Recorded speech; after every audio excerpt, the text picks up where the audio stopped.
Hey, good morning. Good morning. I'm up early. Hey, sugar. She thinks I'm talking to her. She's so funny. She was up early with me because frequencies and whatever else going on in the atmosphere definitely had me listen to stuff in the middle of the night, but also her immune system is just doing what it needs to do. So no seizures or anything, but sometimes I guess stuff goes on in the middle of the night for her. So we're both up and I'm doing laundry. So you can figure out what's going on there. Yeah. So I was thinking about history and all that stuff, and oh my gosh. Like the Revolutionary War, and then just 1776, and then everything that we've learned about in school. Okay. And then I'm thinking about just what I had to deal with explaining why symptoms came up when the JJ world in the beginning. And I knew there was something to it, though there's two sides to every story. Okay, when you have an energetic reaction, whatever it is, what was the catalyst and then what was the root cause? Okay, so there's a million different catalysts, but there's only one root cause. But then how do you explain the root cause when the root cause is something that is so widely accepted and people don't blink an eye when they talk about the root cause and them doing something that develops the root cause? Now, I know I'm speaking around it right now, but I was thinking about when I was watching the videos. First I was watching the Jodi Arias videos of her interrogation, and another influencer on YouTube that was, well, not really influencer, but another, same video, but somebody else is narrating and fast forwarding through some of the longer scenes. And they were they were showing how the two investigators were playing the good cop, bad cop. And I'm like, okay, I know that whole scenario. And then, of course, how adept she is at trying to sidestep or explain and or deny her involvement of that killing of Alexander. And so that was interesting. And then I guess somehow I just let go of that and went to the Spanish flu documentary. And was listening to that because, you know, when I'm awake and I want to feed my brain something, when I'm sleeping, actually lately I have not been dreaming at all. So, all right, great. So I listen to stuff to fill my brain with stuff, and then my brain works out the information. And so that documentary, the Spanish flu documentary, was talking about how there was initial flu back in 1918 around World War I, and it wasn't as strong in the beginning. And people were getting sick, yes, but it wasn't like the formidable situation. And so the soldiers that were getting prepared for war were getting sick, but they weren't super sick and they were getting over it. But as it was working through the population and the war frequency, okay? Now, war is frequency. War is high energy. And so when you have thousands and thousands of soldiers being shipped off to all the points in Europe, okay, from America, and they're being shipped off to all the points in Europe, then you have the mutations of the flu, Spanish flu, whatever. And then the frequencies even make the flu stronger. So not only is it going through people's bodies and picking up DNA and becoming stronger that way, but then the frequencies. Now, frequency, this is interesting. Frequency is, it's energy, right? It's energy. You're going to have low frequency, high frequency, and that's no different than when you have 5 people versus 100 people. 5 people is low frequency, 100 people is high frequency. And so when you have so many people, that's high frequency, you're going to have a high amount of mutations, and it's going to pick up extraordinary amounts of DNA and information.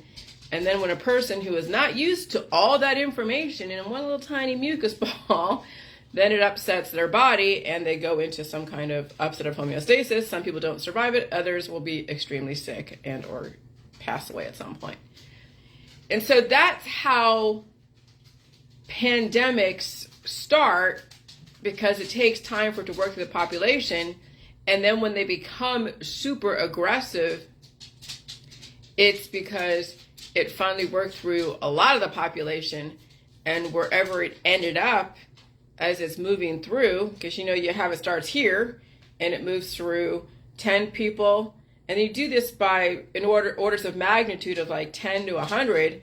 So it hits 10 people, and then 100, and then 200, and then 300. When it hits the 400th person, it's pretty fucking strong. It's 400 times stronger than the first person that initially was exposed to it.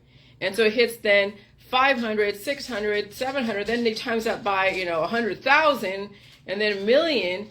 And so when you have a virus that started from point A and now it's all the way to point Z, and that's 7.9 billion, you can imagine how aggressive that virus is going to be and then how it's going to mutate.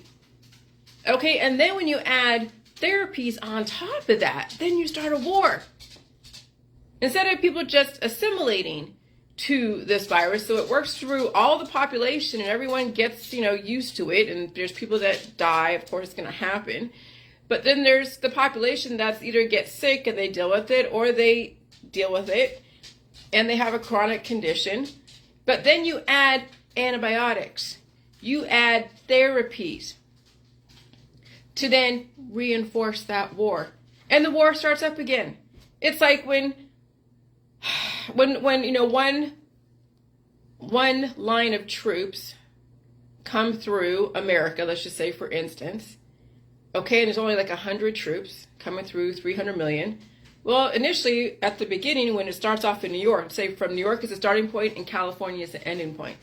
And so you have 100 troops come through, it's going to be a lot of casualties in New York, but eventually as the rest of the population figures out there's a skirmish going on, they go and reinforce, and they go and overwhelm the initial invading force. And so then that gets neutralized, everyone's happy, not really, but everyone's happy. But then there's a second wave of troops. Now it's 200 people from China coming in and invading the U.S. And then it's already, people are already weakened or strengthened in New York, or whatever, however you want to characterize it. But now you have 200 people that they weren't anticipating. And then what happens is then you have 300 million people over here, everyone behind New York, and you have 100, 100, 200, 300, you have all these waves of soldiers coming in from China. Then that's the antibiotics. That's the therapies. Let's say China is the therapies, is the antibiotics. The U.S. is like the person, and it's trying to defend itself against all the waves of soldiers coming in. That's no different than when you allow a pandemic to go through a population. You're going to have casualties. And then you add in antibiotics from the medical system on top of that, and then it restarts the war. So then you have a first wave, second wave, third wave, fourth wave, fifth wave. And so then what's going on is that we are actually developing soldiers against us through the therapies market. And that's not just the allopathic world. That's not just the stuff that they're advertising on TV, on CNN and Fox and all of that. That's also the holistic people who are like, oh, I don't want to take any of those type of therapies, but I'm going to be taking my cannabis, my other types of herbal detoxes and all that stuff. And so the war just keeps on going. And so then when the war keeps on going and then people are taking in the war, they're breathing in the war, okay, and they have a crappy ass release process, they're going to have what you would call a Herxheimer type of syndrome, Herxing, when they're feeling the energy of the war inside. And then them tell you, when you're taking these therapies, yes, you might have a relative equilibrium depending on how these therapies are programmed. And so there's like a little bit of peace, right? A little bit of rest and peace. And so you don't feel the energy of life, the energy of war, and your body fighting for yourself. But then later on, if you're not releasing those little demons, those little antibodies that get produced because of that, then those little antibodies then become organized. When they become organized, they agglutinate. When they agglutinate, they turn into the fucking monster that people are dealing with cancer disease and chronic illness and autoimmune disorders. And so when I was writing to the Ohio Attorney General, because they wanted me to answer like 10 different questions and substantiate all my claims that I made publicly, and I was explaining the Herxheimer because I knew something was to it. I knew something was to the Herxheimer stuff, but I didn't know how to characterize it, and it only came from a perspective of the allopathic holistic, but I didn't have the perspective of the actual indefinite life, painful life, evolutionary stuff. And so I just said, yeah, well, when somebody in the holistic world takes a detox, right, it's an antibiotic, it's a binder, then they feel all these symptoms, but not realizing that what you're doing is you're starting a war inside when you're taking a binder, and you're taking an antibiotic. Start the war inside, you feel the energy, and then there's relative peace. Something died in your body. Well, your body actually, the energy that it was trying to evolve was then squelched by the antibiotic. So something died in your body. You don't feel the pain, but you think, oh, it's great, everything's wonderful. But then what happens is those antibodies don't get released. And if they do get released, still your body doesn't have the defense system to understand. Well, if you can release, then you wouldn't have the issue, but people are not releasing at the level that they should. They want to be cured, and so all the antibiotics they've taken develop the antibodies. They get still stuck in the body, and then what happens, it does get organized later, and it either turns into cancer, disease, and chronic illness, or a rapid accelerated aging process. And so then when we were trying to figure out, well, why does the jelly juice make things like happen, like all this energy? And they're like, oh, jelly juice is poison. And of course not. So when I got the juice tested by a lab, and they tested the components, saying they probably can figure out how many parts per million of salt was in it. They could probably figure out how much cabbage was in it. And I had it fermented for at least 3 or 4 days or whatever I said at the time when I sent it into the lab. They counted 13 million colony forming units, so it was an antibiotic. So it could not have caused anyone's death or caused anyone's even slight, antibiotic death when they're taking a therapy. It's not therapeutic. Jelly juice is not a therapy.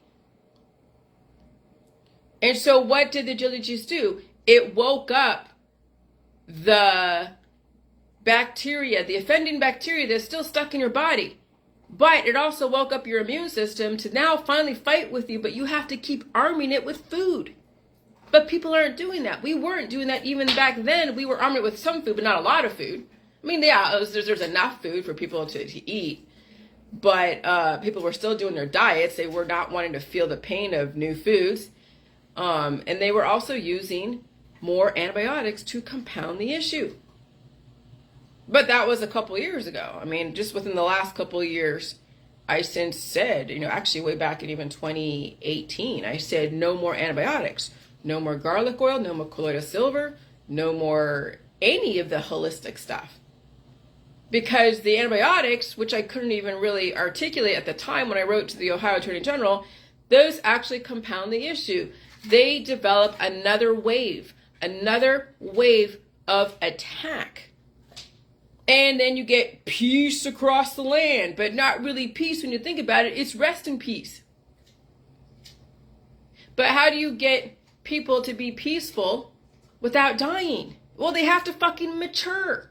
So when you think about all the antibiotics people are taking, and they're developing all these proteins as a protection, okay, you're developing B cell memories, but they're immature B cells that aren't allowed to mature, because then when they finally do mature and it starts lengthening telomeres and you're feeling energy from growing and all this other stuff, then someone takes another antibiotic, stunts that growth, develops more B cell memories, immature B cells, and keeps compounding the issue. And then you add really spicy food on top of that from all the different, ethnic dishes that are out there.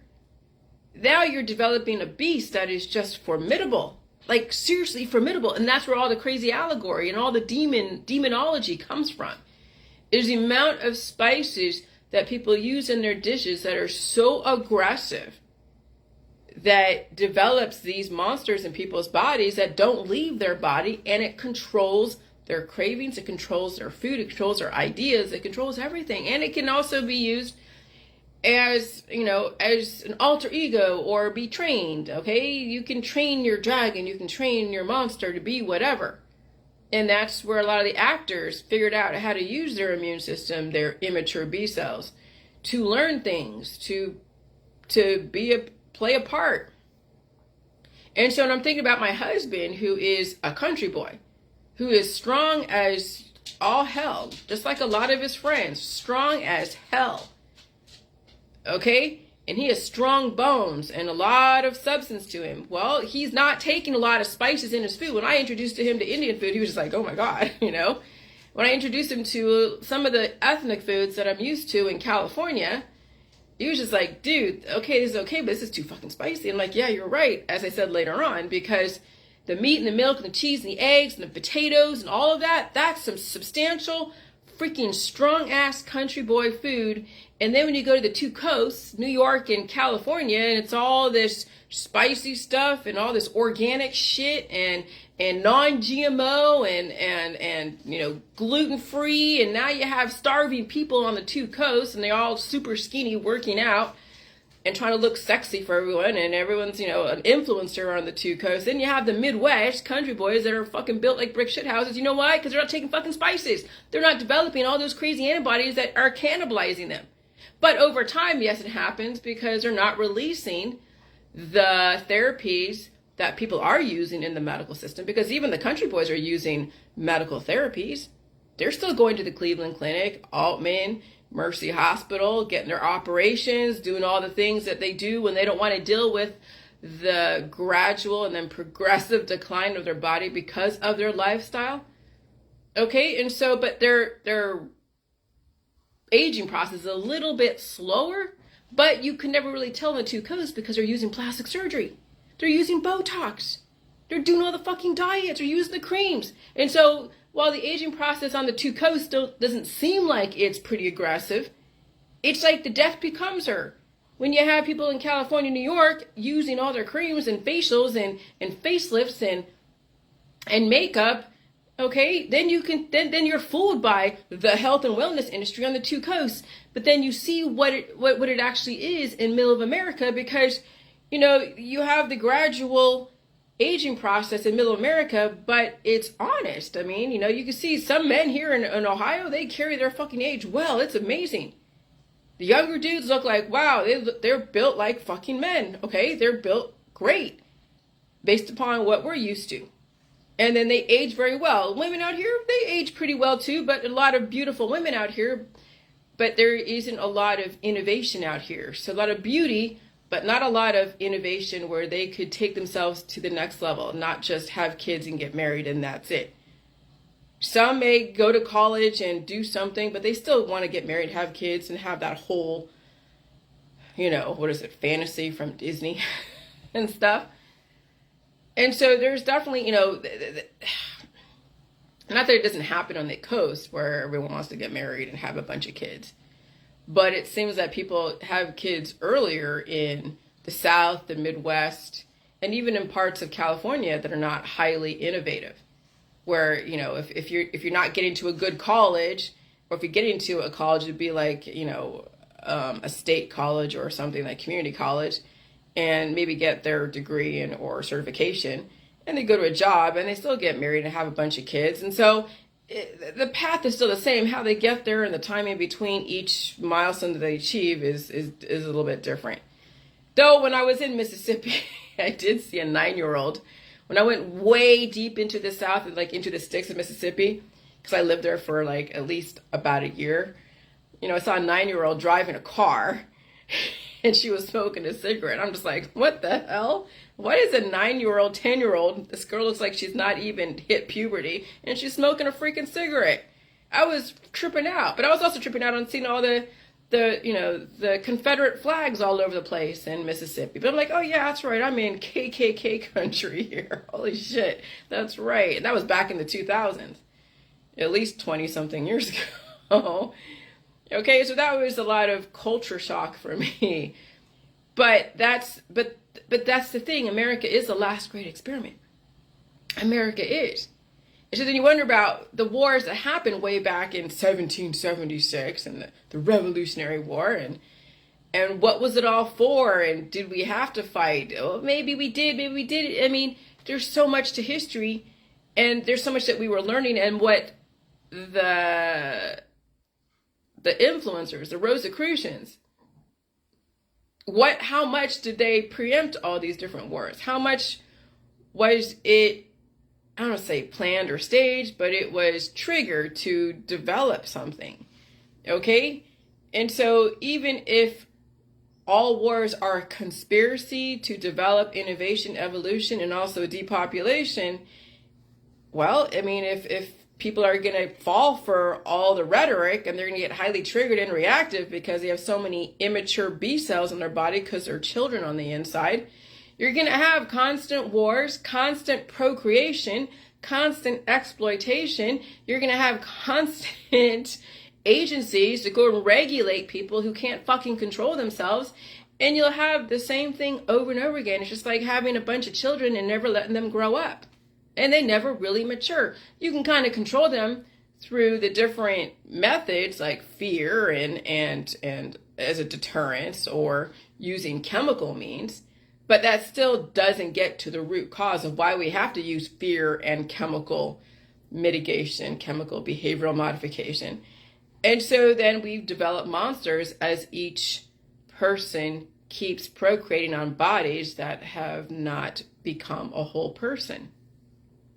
And so then when I'm writing, I'm trying to figure out how am I going to position my book in such a way where it really gets to the root of it and it gets to the point, and it's not just a bunch of information all over the place. There's got to be a common theme here. There has to be. There must be. And really, yeah, the common theme is that, yeah, we live in a cult-like society with a bunch of children who are immature, who need to have politics, religion, and science. There are constant wars because of the use of antibiotics and the constant controlling and exploiting of the resources. When children are geniuses and then they become dumbed down by the antibiotics, well, some don't get as many antibiotics, or they have been nipped and tucked in a different way, and so then they become smarter up here and their body deteriorates, and so then they get their brain exploited. I mean, just look at Stephen Hawking. His body deteriorated, but man, did they really use his brain. And you have Einstein, okay, who was right before Alexander Fleming's invention of penicillin, and maybe antibiotics were used on him. He had behavioral problems, but he probably had other things that were done that allowed him to be as smart as he was.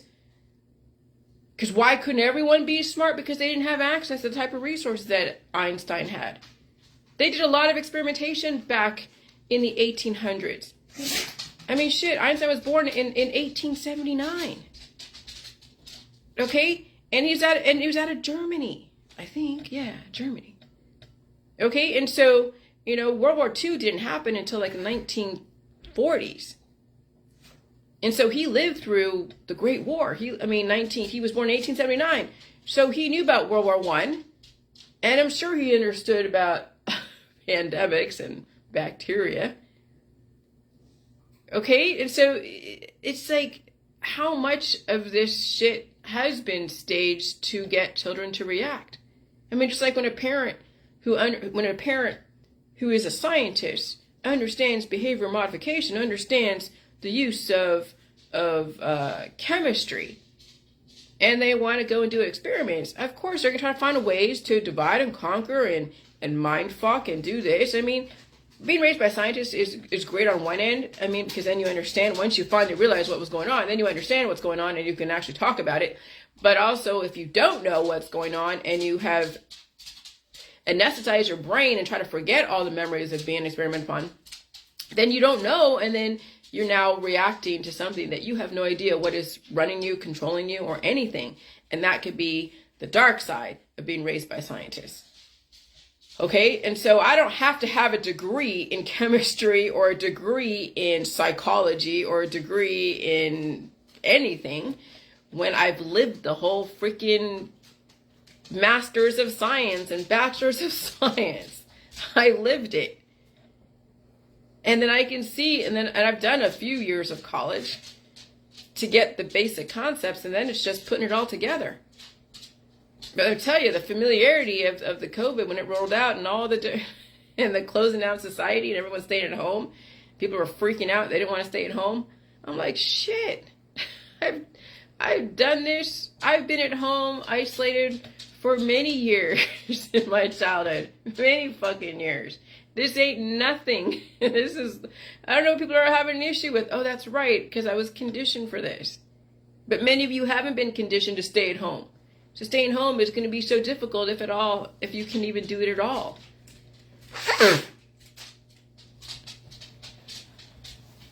And so immune system is immature negatives and declining people. That's that's right now what people are dealing with, who are aging with cancer, disease, and chronic illness. They have so many immature negative B cells in their immune system that's running them.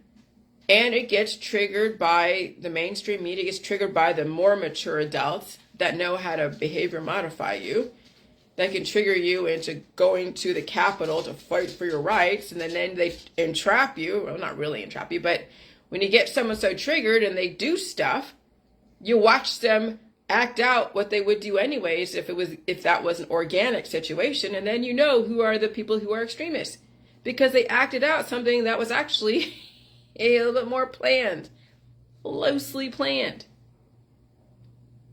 So when you think about it, Trump isn't exactly innocent in all this. But maybe he was played too. Who the fuck knows? You don't know. You don't know even at all who the conspirators are. You don't know who was part of it or who was just a victim of it or is being used as a fucking tool. You'll never fucking know. Because you can actually program people at a young age to act in a certain way, and they're either going to make it or fucking break it.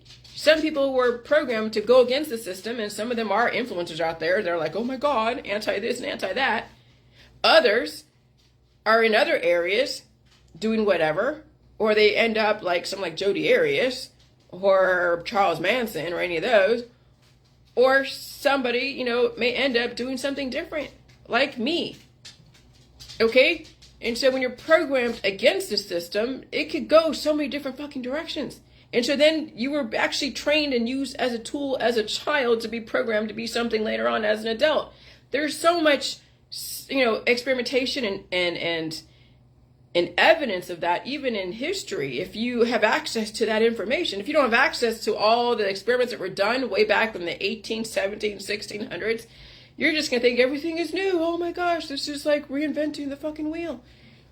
It's the next best thing to sliced bread. But no, this shit's been done for fucking centuries. And there are certain people like the Rosicrucians, high-level Rosicrucians, that know how things were done in history and the rise and falling of civilizations. And war is a great way to spread a pandemic and bring up the frequencies. But then you don't need to do war anymore, right? Except for if you want to go and take over another country like, Russia and Ukraine. Okay. But if you want to raise the frequency without lifting up an arm, you just use a machine to do that. And so it acts like there's a war in the atmosphere, all this energy, because when you do fight a war, there's a lot of energy. There's firepower. People are yelling. People are screaming. People are fighting each other. You go to a riot. If you measure the actual frequencies, it's just like a frequency of war if you go out there in the Civil War and battlefield of Gettysburg. And so when you're in a nice, quiet community and you raise the frequencies, people start acting crazy and funny, and they get heart attacks and strokes and disease and all that stuff. And so you can develop a war, silent wars, without having to lift an arm, as in a gun or something. It's so amazing. It's fucking insane. And then you add on the therapies, you deploy all the therapies to start wars inside of people. That then they get translated out there because people are spitting out their antibiotics at you or antibodies at you. Then you got to go and defend yourself. And so then I feel all the mucus come up my throat in a more of an enclosed space. Or I'm hacking out loogies and they're all colorful. And so, yesterday I had a lot of neck and back pain. Okay. But it was fun. I mean, it wasn't super painful. It wasn't unmanageable, but it was noticeable. And so I know my neck and all that, isn't completely over with as far as the body repairing and regenerating and all that. So so yeah, so I'm just really, really amazed and just kind of like marveling at the strategy of it all. And so immune system, immature negatives and declining people, war frequency and pandemic, the 1918 Spanish flu. And like I said, it's the waves of soldiers. It's waves of soldiers. That's what the whole first wave, second wave, third wave, fourth wave. Every single time a therapy gets deployed, and then the seasons change, the frequency changes, and all that stuff, then there's another wave. Just like another wave of Chinese soldiers coming to America, hitting New York again, but now instead of 100, it's now 200, and then 300. Okay? And so each of the soldiers over there in China are compounding and arming itself even more, developing even more aggressive waves, and there's still 300 million people trying to defend themselves. Eventually, China, which is basically 1 billion people, will overtake America when you think about it from a biological standpoint, using the metaphor or using a simile or using an analogy like Chinese soldiers coming in. Okay? And so, yeah, waves of soldiers coming in from a different country, hitting a specific point and using that as the way to get in is no different than the waves of infection that happen every season, even every flu season. Okay, before the whole COVID flu season, which is like a wave of soldiers coming in every freaking fall and winter. And people were fighting the war inside. And it was then translating out there. And that's why we have so much casualties, chronic illness, crime, and punishment in the justice system. And so, you know, we wouldn't have all the checks and balances if people were mature inside, if they were allowed to actually fucking mature. But no, remember, people are getting lost in pleasure. They're getting lost in Disney. I was raised with Disney. My dad had Disney ties. He wore the freaking bio to his job. My mom bought him Disney ties. Disney, I had Alice in Wonderland painting sketch where she was hidden somewhere, and all you saw was her 2 legs and her feet, but you had to look for it in the picture. But that I had Alice in Wonderland in my room. Okay? I mean, Disney was the god in our house.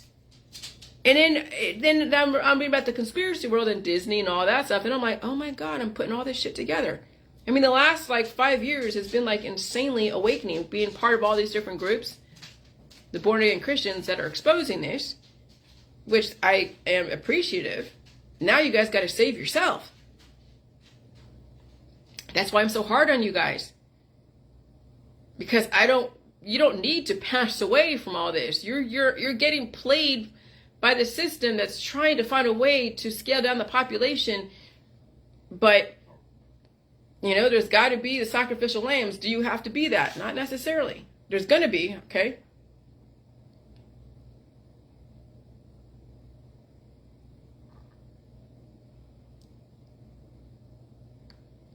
So,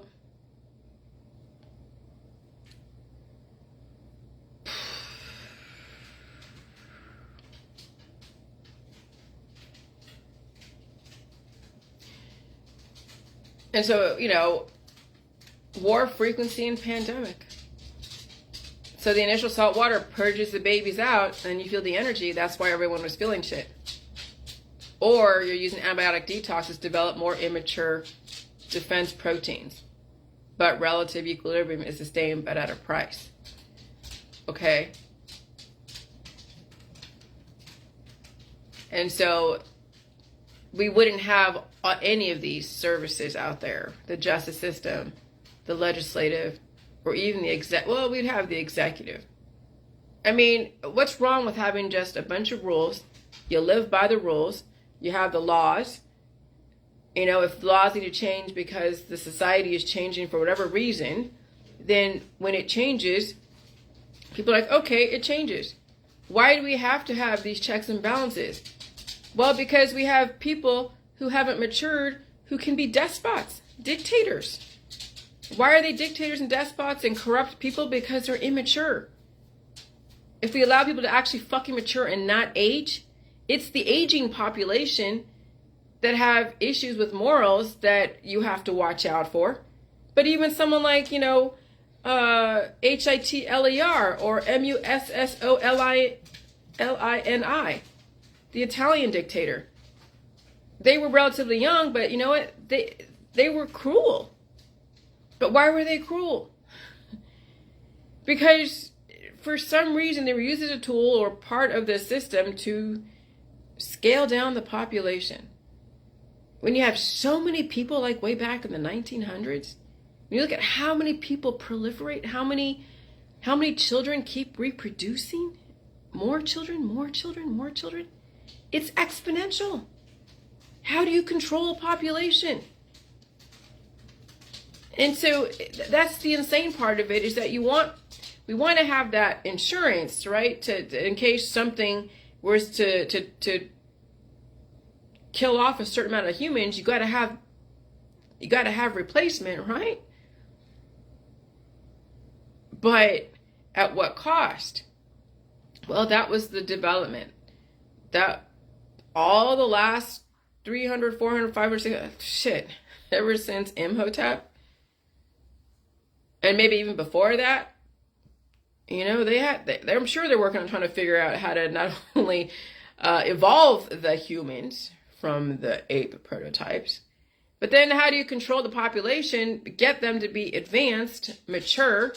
Well, you know, they're not really looking at, mature relative to someone dying in less than 100 years. There is no evidence to suggest at all that Noah or Moses or anyone in the Bible lived to be 900 or 1,000. Or even Methuselah. Maybe that was like months, 1,000 months. And it got transposed into 1,000 years. Okay? But I can't even see how that would be possible 1,000 years. With the information they had at the time. And back then, wars were still going on. Even back in the biblical days, wars were going on. So you can imagine wars and then different species hanging out together, developing antibodies to protect each other from whatever. And those antibodies eat them out from the inside. The parasites and the microbes all get crazy. And I don't know where salt came into, I guess, to preserve the food. But was salt used as any kind of medicinal thing? I haven't seen anything. All I see is antibiotics. All I see is aggressive elements that then need to be regulated by a governing body. Okay, so, you know, you can't mature in less than 100 years. You really can't. You can be trained and you can be programmed to act like a mature adult, but there's no actually maturing in our society. Just look at the men out there, hot to trot for any cute girl out there, boy or whatever. Once everything's about sex and love and drugs and death, there's no fucking maturity. It's just sex, love, drugs, and death, and maybe there's some food and a little bit of job in between.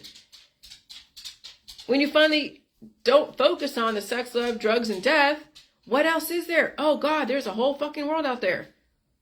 Yeah, there's your hobbies, but then there's also intellect. There's also more to learn about the world.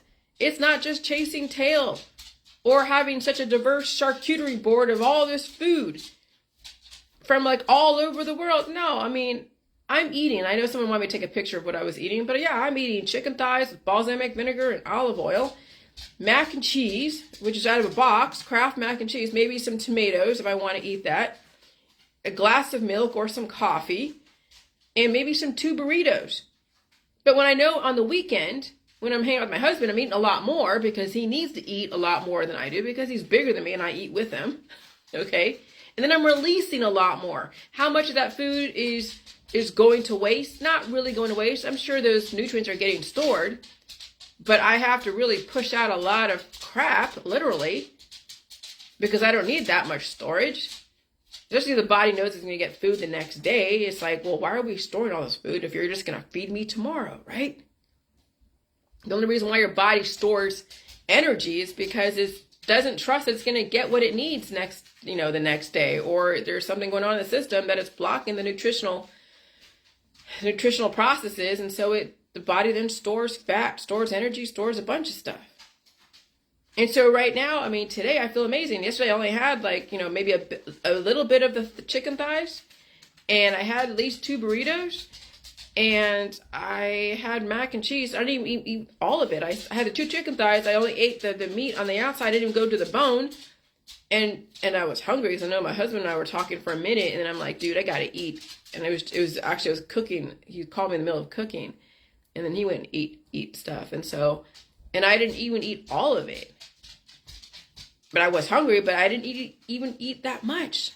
But I drink milk and all that stuff. And so then your body utilizes the nutrients that you're bringing in more efficiently. You don't need to eat as much, and it doesn't have to be so diverse because you're not feeding other demons. And so then you're seeing that your body is actually working at the optimal level, at the maximum level, and it's not wasting energy, wasting food, wasting resources, utilizing too much.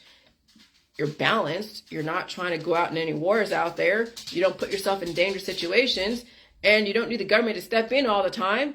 And you can sense danger from a mile away, and you are really aware of your surroundings.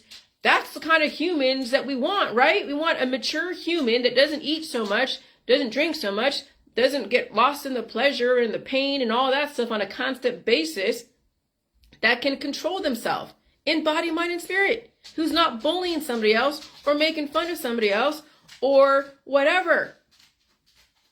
What kind of society would that be if we had everybody like that?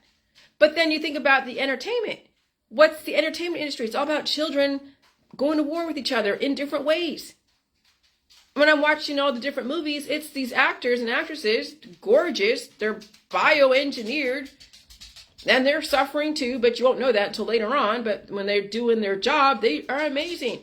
They develop the fantasy world. Disney develops the fantasy world.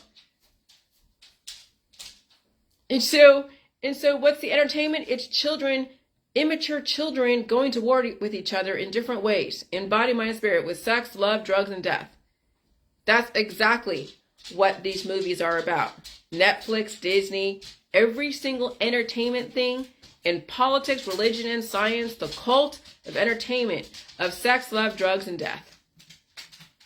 Now, me as a person that's not buying into that personally, I don't revere sex. I don't revere drugs. I don't revere death or love.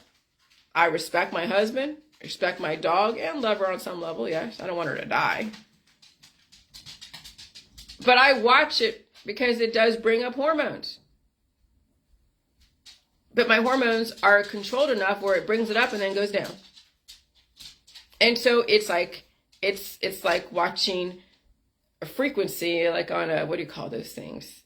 Like on a stereo system, and you're watching the color lights go up and down as the music goes up and down, up and down. And that's energy. But someone has to go and sacrifice themselves to give me that energetic reaction.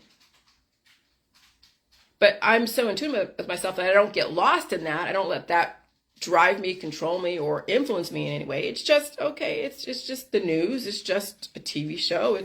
It's funny.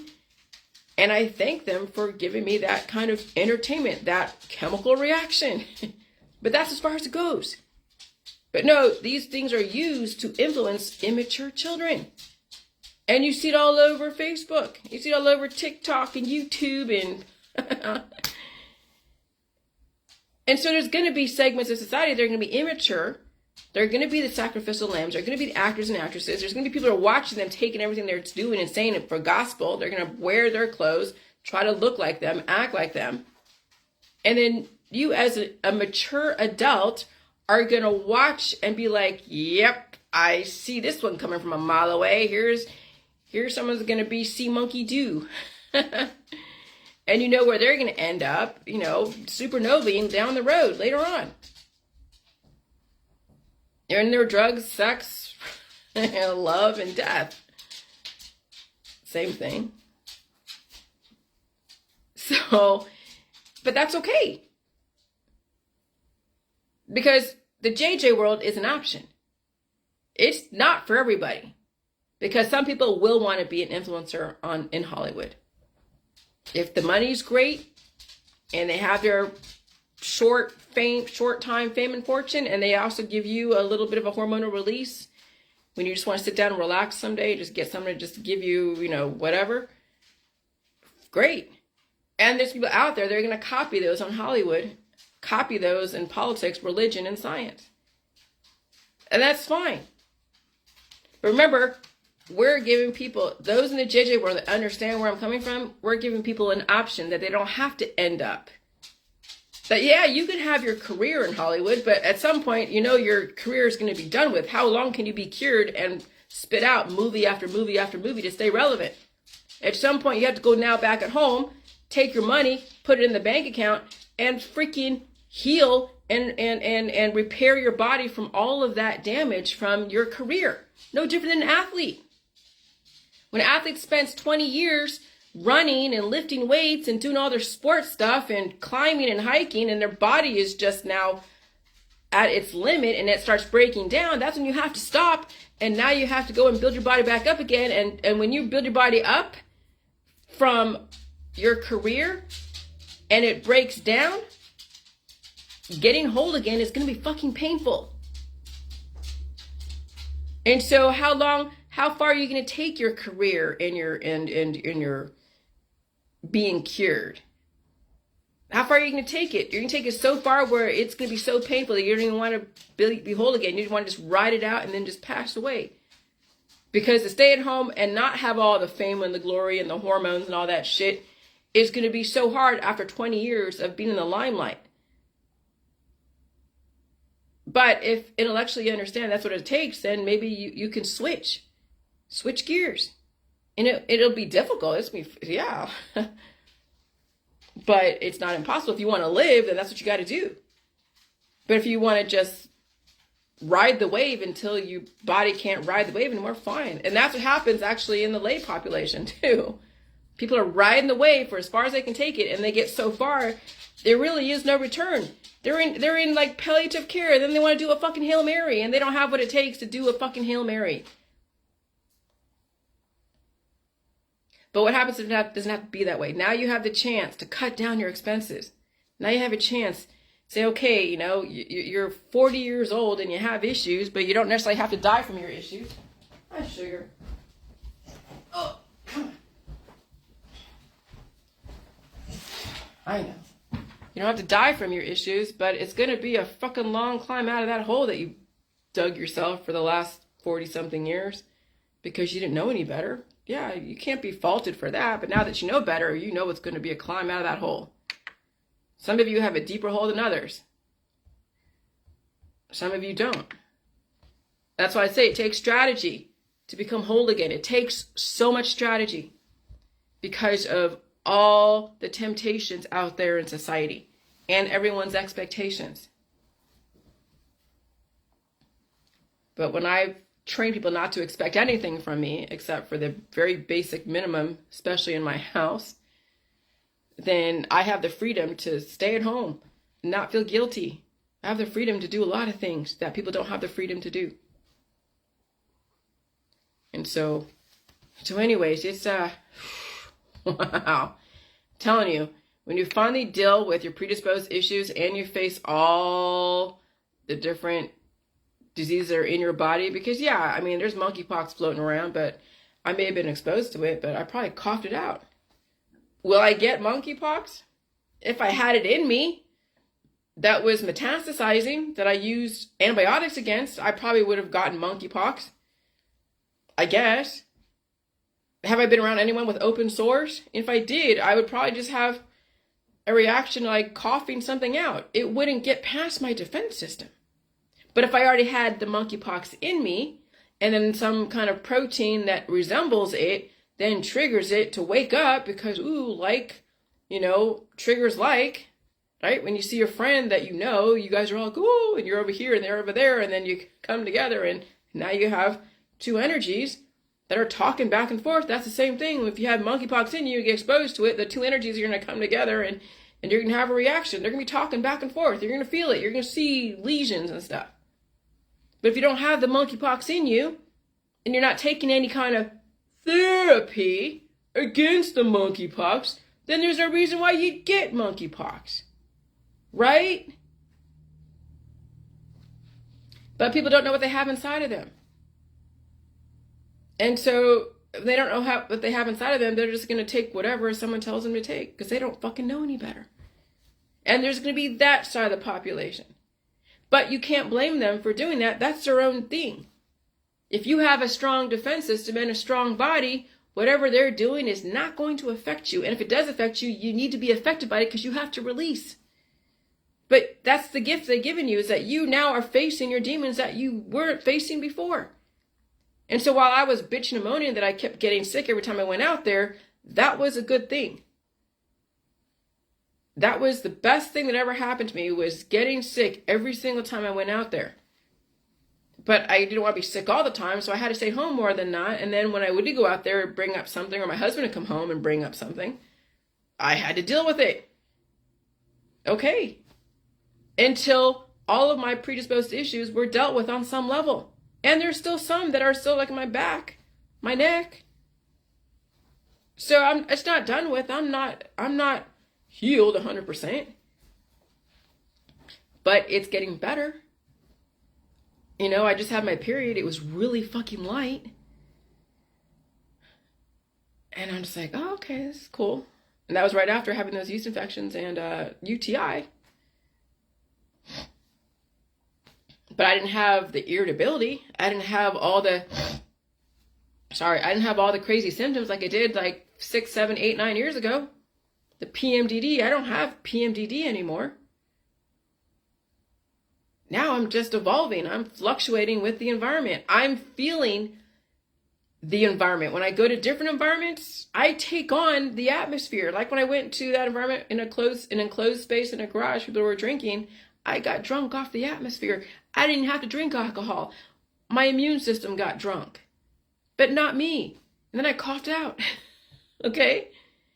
That's when you're purified, is when your immune system and your body are working in tandem. Your immune system is not overtaking your body, turning into the monster that you see out there. That's what people have to understand, is that's the plus and minus.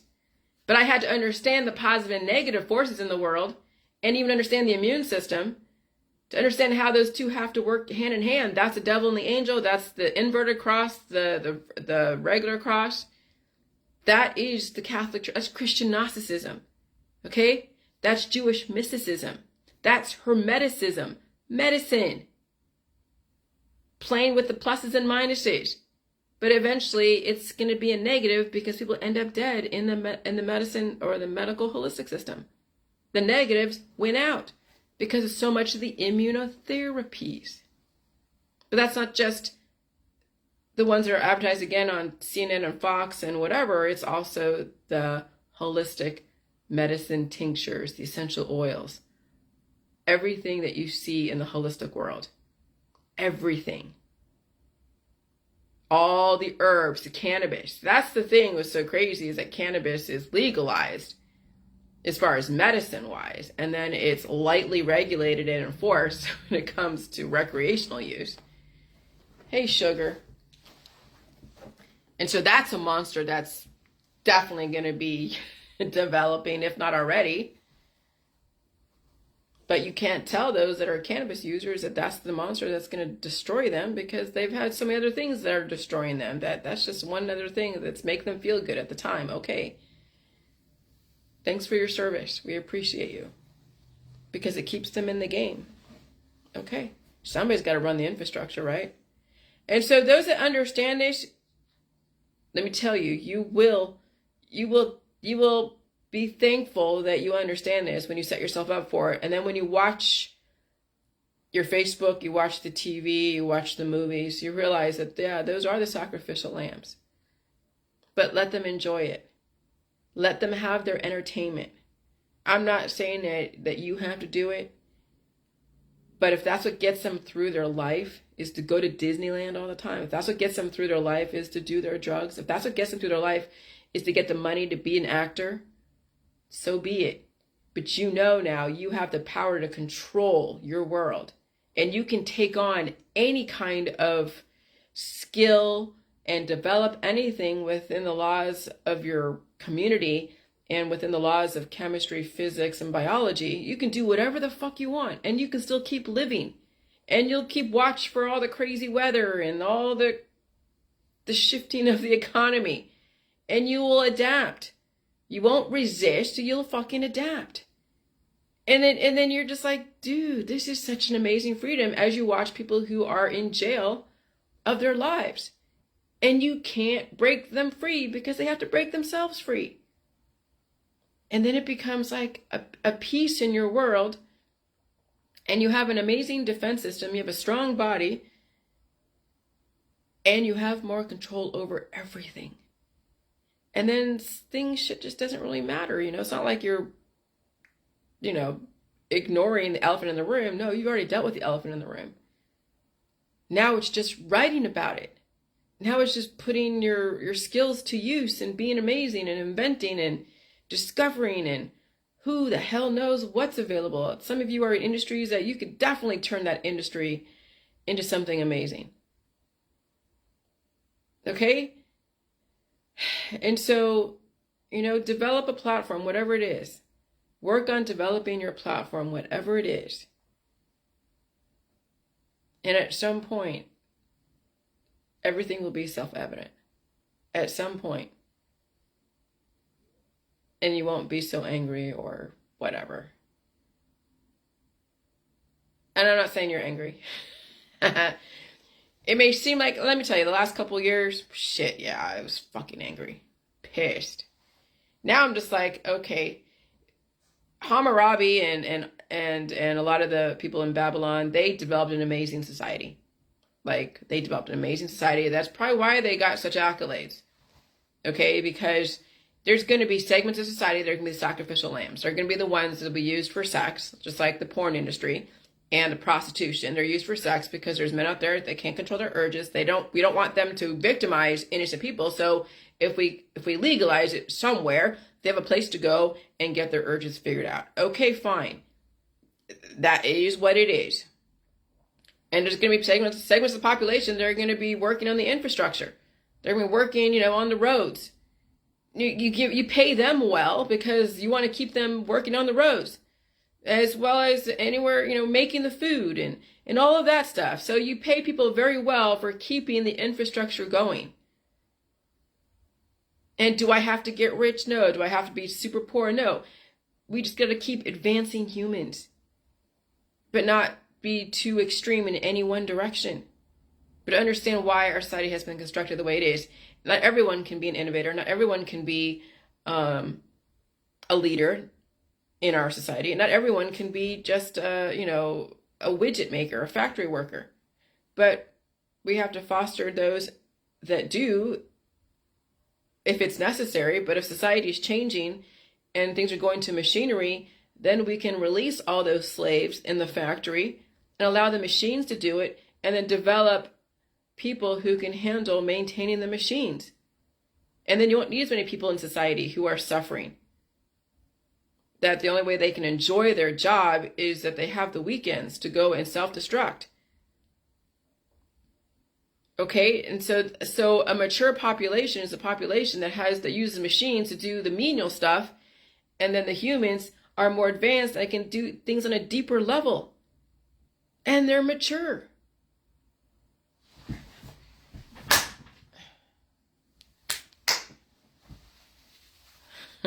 Fucking mosquitoes.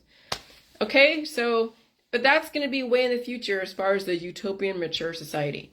But you got to see a glimpse of it. If one person can see the possibility and they see it in themselves and they can control themselves and they don't have to die from cancer, disease, and chronic illness, and they're aware and they are proving that they're learning, just by writing and understanding what you're writing about and why and how ideas and things are now becoming even more succinct and being reduced down to like one sentence. That I wrote so many pages a couple years ago when I was watching The Walking Dead. I did like 40 pages one day. 40 fucking pages in one day. 40 pages of writing. Well, you take that 40 pages, you can actually condense it down to maybe 3 or 4 pages. But that's what it's been like, is I've been taking everything in the world, writing about it, and then I'm writing my book, and I have like this book that's like 100 pages, 200, 300 pages long, right? You're like, okay, that's still a bit too long. We got to keep condensing it, reducing it down to the most common denominator. Reduce it, reduce it, reduce it, reduce it. That's what math is when it translates into writing about subject matters and points that you're trying to make. You're not trying to reinvent the wheel and develop a textbook. You really want to get to the point right away, and then the person will have to work themselves backwards. So you get the main points, you drop certain words that if a person doesn't understand what the words are when they're reading it, they can go Google it. Is it my job to go and provide you all the definitions to the words that are new? No, it's your job to say, okay, I'm going to go and be proactive in reading and look up the words that I don't know, or look up concepts that are not familiar. Okay, but I don't try to make it sound like, something that you'd find in NIH where it's a lot of jargon, but there's going to be certain words that I can't help but use because they are, the storyline. But I'll do my best I can to make it palatable, so you don't have to keep looking at footnotes or using the dictionary all the time. But you should have the dictionary. You should be using the dictionary all the time when you read anything, because it's really not up to the writer to bring you from point A to point Z. The writer of any kind of new concept should bring you from the middle of the alphabet to point Z. It's up to you to understand point A to point whatever. Okay? And so that's what I'm learning, is not dumbing down my book to where I'm teaching first graders how to fucking look up something in the dictionary. That you, as a reader, have responsibility to look up shit yourself if you don't know what it means. Okay? And so then it relieves a lot of pressure on me not to have to cater to children. Because that's what I was dealing with when I was talking to those guys from Africa. Okay? Is that they were coming from a very basic, not even basic, like they have to go through their own growing pains in Africa. They really do. Believe me, I want to save everybody, but some people aren't there yet. They haven't even been edified up to a certain level where you can take them then to point Z. They have to develop point A all the way to point A, B, C, D, F, G, to H or whatever. And then my book can then bring them to the I, J, K, L, M, N, O, P, Q, R, S, T, U, V, W, X, Y, Z. Okay? And so I don't want my book to be catering to children. I want my book to cater to those that are relatively mature, and maybe a little bit educated, or not so much, but maybe have something, like, I don't know, that likes to read. If a person doesn't like to read, and all they do is watch YouTube videos all the time, and they don't want to learn anything, then they're not going to get anything out of this book. They won't even appreciate it. And so what is my book geared towards? To those who want to read, who want to learn, who see a lot more for themselves than where they are today. And there are some people in Africa that will like to read, that will read my book and will get it. And there's people in Africa that won't. Okay? And so who am I catering to? To those that are relatively smart, because they're the ones that can take it on and stay with it. And the ones that just don't really have an ounce of inclination to learn or evolve, well, that's okay. It's already built in. They won't read the book. They won't even believe the shit that I'm saying. So I ain't talking to them. All right. That's all I'm going to say for now. But I wanted to circle back. I'm going to be like a Jen Psaki. I'm going to circle back to the Herxheimer shit and explain why that happened in the holistic detox world, and why it's not the same in the JJ world. Because we're not developing antibodies. We're not trying to quell any energy. We're trying to bring it up and release it by coughing. But we're not also trying to use J juice or any other means to do continuous waterfalls all the time. It was great in the beginning, but you do so much of it, you'll cure yourself, and then you won't evolve anyways, and you'll trap those beasts inside. And so then you have to really understand how to cough out the mucus. And your butt, when it's working on point, will release not only poop, but release also mucus too. So I've had it where I've pooped and only mucus came out, like a ball of mucus. It looked like a freaking teratoma type of thing. And I'm just like, that's what my body was trying to release, was just that little fucking mucus ball. Oh my God. I didn't even look at it or want to examine it. It could have had eyes and a nose and mouth, and I wouldn't have known. Okay? And so you have to train your alimentary canal to release and open and have your lymph nodes open up when it needs to, not try to stop it with deodorant or other types of things. You want to make sure that you have an open system that has a heavy defense process and a strong body, so you can evolve and fluctuate with the conditions of your environment without dying from the extremes of the environment, because you'll be smart enough to go inside when it's too hot outside. All right, bye.